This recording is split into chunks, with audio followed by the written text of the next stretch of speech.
What's up YouTube? Today we're going to help you pick your main for Dragonflight. So first on the card, if you guys could drop your boy a sub, that'd be greatly appreciated. We're on the home run to 1,000 subs. 98% of you aren't subscribed to the channel, so let's sort that out, shall we? So we have the Druid class. So Druid's obviously a jack of all trades type of class. We got the 4 specs to pick from, all ranging in what they do. We have the Guardian for tank. We got the Healer, which is restoration. We've got Balance, which is range DPS, and then we have Feral, which is obviously melee DPS. This allows you to swap specs freely without having to actually swap the class that you're actually playing, which makes this class a much safer class to be picking because you can swap freely between any of the different specs, whichever takes your fancy that day. So for example, if you're bored of sitting in the queue as a DPS, just run it up as a healer or tank, get straight in there with the insta queue. But personally, I would be mainly one of the DPS classes, but I won't spoil which one yet. First, we have the Resto Druid, the healing spec of the Druid class. It seems to be performing very well in Mythic Plus at the moment, so much so that people think it might be getting a nerf soon. But yeah, the heals are just unreal. I love the class fantasy of the Druid as it is anyway. Obviously, as the Resto Druid, you can cat weave or even owl weave if you want and get the DPS rolling that way. Druids have always seemed to perform pretty well in DPS, even as a healer spec. So it's nice to have that sense of hybridity. If that's even a word. I don't know if I've just made that up, but you know what I mean. Yeah, so Resto's looking very solid for Dragonflight, I will say. Next, we have Feral. I put this in A tier in my tier list, but I kind of regret not putting it in S tier. This class feels amazing to play. If you've ever wanted to try out Feral, please just try it now. It feels so good to play, for sure. It does big damage, big AoE damage. Feral's always kind of been known to do big single target damage. Well, now you also have big AoE damage to go along with it, thanks to the new talents like Tear Open Wounds, the one that makes your Ferocious Bite cleave. Maybe it's called Primal Tenacity?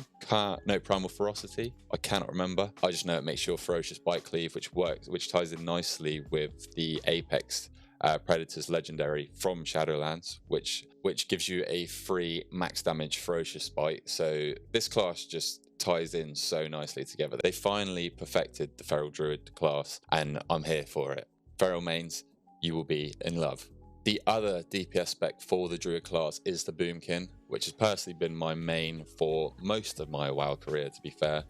I do feel like I'm currently bored of it. However, that might be just because of how much I've played it. So in Dragonflight, Boomies can stack their Starfalls, which is a massive change for the class, which makes their AoE rotation so much more fluid. You also have the Mushrooms, which are generating big old astral power for you. For the Mushrooms, you also have a talent which slows the enemies from the explosion from the mushrooms as well, and it does a percentage of the damage over time, so that's a nice little bit of passive extra damage. But you're mostly using the mushrooms for the AP gen from what I've seen, be pumping into them Starfalls. And so yeah, the rotation for Boomy feels amazing, especially on AoE. On single target, you have the power of Goldrin back. You also have the fairy dragons which you can summon.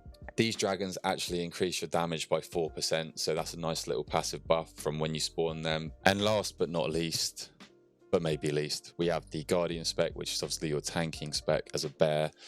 From what I've heard, I haven't played too much of this, but from what I've heard, Guardian needs a bit of love, and they have been ignored for the entirety of the beta. So hopefully we'll see some big changes or even just reworks for the Guardian spec and get the old Guardian spec flying as well. And then Druid will be the complete class, and you will have a blast in Dragonflight with it.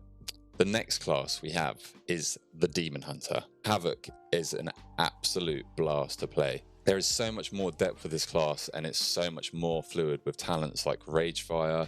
You've got the Throwglaive build with the Soul Rend Bleed, which is just going to do stupid damage. These are the kind of talents that Havoc needed that make the class not just a 2-button spec like it has been for the longest time. We also obviously have the Momentum build, which is a lot of fun for the class, jumping around, dashing around, increasing your damage, buffing your damage by using your Fell Rush or Vengeful Retreat, and just flying all over the place. Feels very fun to play, and it's a very rewarding gameplay style. Havoc's putting some crazy numbers out on the beta currently. Obviously, I don't want to talk too much about numbers because there is so much tuning to be had, but that's a nice little benefit at the moment, seeing your name at the top of the damage meter on most packs. They're also doing some considerable single target, not just the cleave that they've always been known for. So yeah, I definitely recommend to give the Havoc spec a whirl. You won't regret it. It is insanely fun to play. And you also have the Vengeance spec as your other spec. So this is obviously the tanking spec for Demon Hunters. This tanking spec almost feels like a hybrid tank / DPS spec, especially with how it's tuned at the moment. People are putting out some crazy numbers on the Vengeance Demon Hunter. You've got so much utility in the way of all your sigils. You can kite mobs forever with your leaps. And in AoE packs, you could potentially be topping the meters at the moment. They are doing some absurd DPS, specifically in AoE packs, but also even on single target in bosses. I've seen Havocs pulling like 25 to 30k single target DPS, which is absolutely bonkers. But yeah, I would definitely recommend trying out the Demon Hunter for Dragonflight. Give it a whirl in the pre-patch, see how you feel with it, but it seems a lot more fun than it has been in previous years. A bit more depth was always needed, and I think it's bumped Havoc up to be just that bit more fun. So yeah, definitely give this one a shot. Next, the moment we've all been waiting for,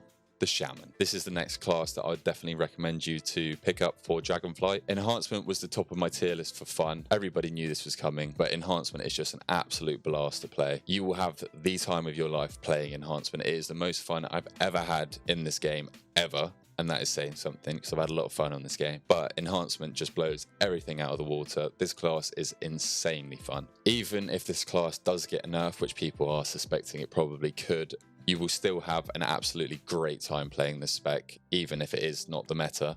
From the visuals to the procs that you get, and more procs on top of that. Oh, and more procs. This spec just never has a dull moment. You've got the Ascendants proccing, you've got the Storm Strike resets, Crash Lightning obviously buffing up your Storm Strike, Lava Lash to cleave, which works with Doom Winds as well, with your Wind Fury attacks cleaving from the Storm Strikes, so it's massive AoE damage. You also have talents like Witch Doctor's Ancestry, I believe it's called, where basically every time you generate a Maelstrom weapon stack, the cooldown of your wolves is decreased by 2 seconds, which is just absolutely bonkers. In AoE packs, you can literally see the cooldown timer just flying around the circle. And I've been able to get Feral Spirits back as much as up to 2 times in one AoE pack, so that just feels absolutely bonkers. The visuals of the Shaman class always help, which ties nicely into Elemental Shaman as well. Again, you've got the same visuals. Whoever does the visuals and the sound effects for the Shaman class needs a bloody pay rise, because they are just insane. Elemental is definitely a more complex spec in my opinion. You've got a lot of weaving to do with all the different spells that buff the different spells. There's a very nice rotation, but it definitely does take some getting used to, that's for sure. However, I will say it feels a tad bit clunky in AoE with just so many buttons to press. It feels like you just do not have enough time to press them all. But as for single target, this spec feels very, very nice, and it puts out some considerable numbers in single target as well. The damage isn't quite there in AoE just yet, but hopefully we're expecting some buffs. Even if it was just an Earthquake, that would be amazing. And then finally, for the Shaman class, we have the Resto Shaman spec. I haven't played too much of the Resto Shaman because I'm not really a healer player. I won't say why, but from what I've seen and heard, it seems like Resto Shaman has a lot of cooldowns for different situations, so you always feel like you have a button to press. I do believe the numbers could use a bit of tweaking. I don't think it's that strong currently, but obviously Shaman does bring some nice utility in the way of Earth Ellie. You've got your Wind Shear, which is the shortest kick in the game.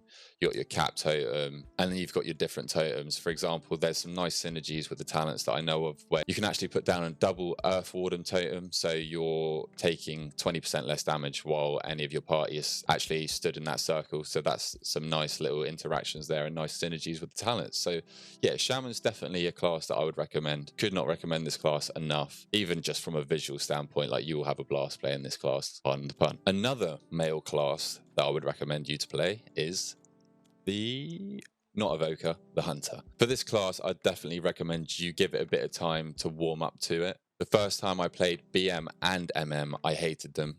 I felt like they were so bland and stale. but I stuck with them, I ran with them, and now I'm having a whale of a time on both these classes. BM, as with all specs in the game, has so many different talent builds. So dungeon to dungeon, raid to raid, boss fight to boss fight. You can be changing your spec every fight that you're in. For example, I think one of the coolest Beast Mastery talent builds is the Dire Beast build, where you're just summoning Dire Beasts and different types of beasts. Just seeing the beasts run in and do all your damage for you. There's a lot more interactions with the spec. For example, kill command is now cleaving when you press that with your beast cleave up. So that's a nice little change that they've done there. Adds for a bit more complexity to the spec, which it definitely needed.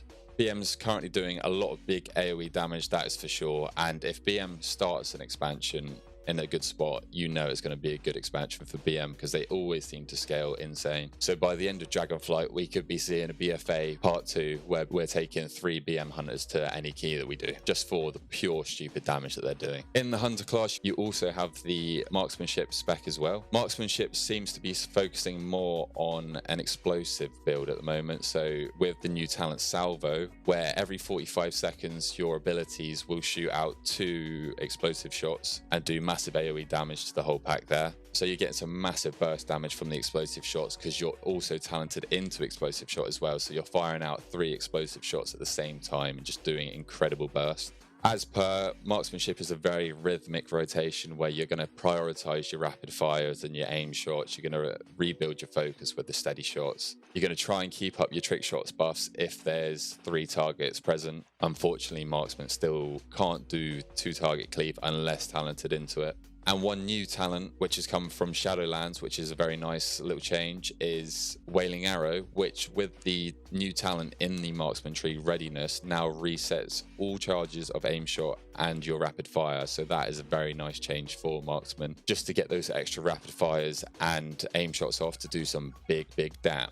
Finally, for the hunter, you've got a nice little change up from the range life that you'll be used to with the survival spec. Obviously, survival has been a melee spec for a couple of expansions now. I know some people still aren't happy with that, but I do believe that it makes for a nice change for the actual class as a whole.